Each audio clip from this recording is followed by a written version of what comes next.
بسم الله الرحمن الرحيم. وأيوب إذ نادى ربه أني مسني الضر وأنت أرحم الراحمين.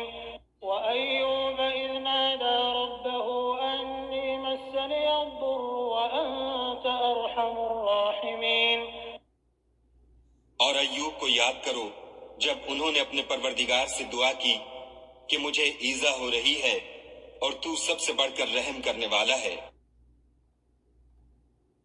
فاستجبنا له فكشفنا ما به من ضر وآتيناه أهله ومثلهم معهم رحمة من عندنا وذكرى للعابدين.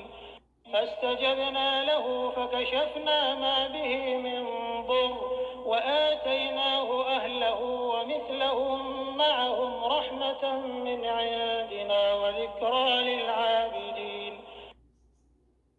تو ہم نے ان کی دعا قبول کر لی اور جو ان کو تکلیف تھی وہ دور کر دی اور ان کو بال بچے بھی عطا فرمائے اور اپنی مہربانی سے ان کے ساتھ اتنے ہی اور بخشے، اور عبادت کرنے والوں کے لیے یہ نصیحت ہے۔